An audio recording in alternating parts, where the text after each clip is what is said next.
डरावनी कहानियों के लिए हमारे चैनल को सब्सक्राइब करें और नए वीडियो की नोटिफिकेशन पाने के लिए बेल आइकन को ज़रूर दबाएं। दोस्तों, जब भी हम अपने गांव की कहानियों को सुनते हैं तो शरीर में एक कंपन सा हो जाता है। और ये तब ज़्यादा डरावनी लगती है जब आपके साथ हुई हो या आपके करीब वालों के साथ। यह बात सन 2005 की है। आज भी वह भयानक घटनाएं दिल से नहीं निकल पाती जिसने पूरे गांव में डर फैला दिया था। सुमित, जो मेरे घर के पास रहता था, यह उसकी कहानी है। उस समय ज्यादा मकान कच्चे हुआ करते थे। गर्मी का समय था, स्कूल की छुट्टियां भी हो चुकी थीं और खेतों में खड़ी गेहूं की फसलों की कटाई हो रही थी। सुमित का खेत उसके घर से थोड़ी दूरी पर था। नदी के उस पर इस बार उसकी फसल अच्छी हुई थी, जिसकी वजह से उसके घर वाले बहुत खुश थे। गर्मियों में धूप के कारण लोग सुबह 4 या 5 बजे ही खेतों में जाकर काम शुरू कर देते थे और धूप होने लगती तो घर वापस आ जाते। फिर शाम के 4 या 5 बजे से वापस जाकर लोग काम शुरू कर देते थे। उस दिन मैं बाजार से लौट रहा था। शाम के लगभग 6 बज रहे होंगे। तभी नदी के पुल पर मैंने सुमित को जाते हुए देखा तो रुककर मैंने उससे बातें की। सुमित ने बताया लगभग फसलें कट चुकी हैं और 1 हफ्ते के अंदर ही सब कुछ हो जाएगा। ऐसे बोलते ही वह अपने खेतों की तरफ बढ़ गया।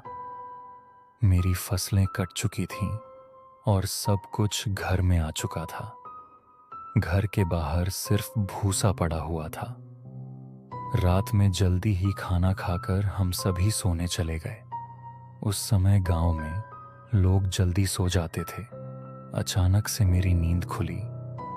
किसी के रोने की आवाज सुनकर छत से देखा तो गांव में काफी शोर सुनाई दे रहा था।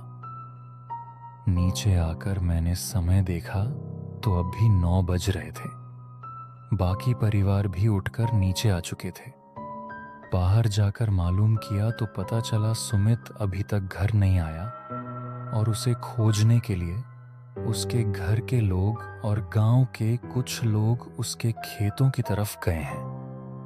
मैं भी अपने कुछ दोस्तों को लेकर निकल ही रहा था कि सुमित के घर वाले और बाकी गांव वाले वापस आते दिखाई दिए। साथ में सुमित भी था, जिसे 2 लोग पकड़ के ला रहे थे और सुमित कुछ बड़बड़ा रहा था। हम सब भी सुमित के साथ उसके घर पहुंच गए। गांव के बाकी सभी लोग भी उसके घर पहुंचे हुए थे। सुमित को बाहर ही खाट पर बैठाया गया। वह अभी कुछ बड़बड़ाए जा रहा था। मैं उसके पास जाकर खड़ा हो गया और उसकी बातें सुनने लगा। वह कहीं जाने की बात कर रहा था।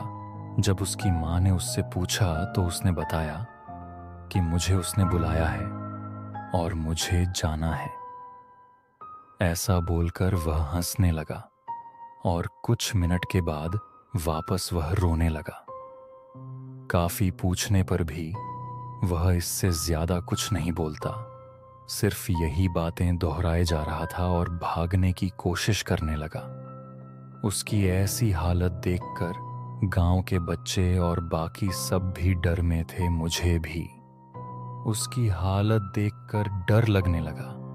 सुमित को पास के मंदिर पर ले जाया गया, जहां पर मंदिर के एक पुजारी थे। पुजारी जी के पूछने पर उसने वही बातें दोहराईं, पर इस बार उसने नदी पर जाने की बात की और हंसने लगा। बहुत पूछने पर उसने बताया कि मोहन ने बुलाया है साथ में खेलने के लिए। यह बातें सुनते ही सुमित की मां रोने लगी। आज तक हमने सिर्फ मोहन की कहानी सुनी थी, वो भी गांव के बुजुर्गों से। मोहन एक दूसरे गांव का लड़का 15-20 साल पहले खेलते खेलते नदी में डूबकर मर गया था। उस समय उसकी उम्र 9 या 10 साल रही होगी, लेकिन इतने सालों बाद पहली बार कुछ ऐसा सुनने को मिला था। हम सभी और डर गए। ये सब बात सुनने के बाद सुमित के घर वाले दूसरे गांव जाकर बड़े पुजारी को लेकर आए। सारी बातें बताई गईं। कुछ पूजा अनुष्ठान करने के बाद मंदिर में पड़ी अगरबत्ती की राख सुमित के माथे पर लगाई गई और कुछ ही समय बाद सुमित पहले की तरह हो गया। अगली सुबह सुमित से पूछने पर मालूम हुआ कि जब वह खेत से घर लौट रहा था तो उसे किसी ने आवाज लगाई। नदी के पुल के नीचे से, जिसे देखने के लिए वह पुल से उतरकर नीचे चला गया। वहां पर एक लड़का उसे मिला जिसने अपना नाम मोहन बताया और उसके साथ खेलने को कहने लगा। उसके बाद क्या हुआ उसे कुछ याद नहीं था। उस घटना के बाद रात के समय उस तरफ जाने से लोग डरने लगे। खास तौर पर हमारे जैसे छोटे बच्चे उस तरफ शाम के बाद कभी नहीं जाते थे।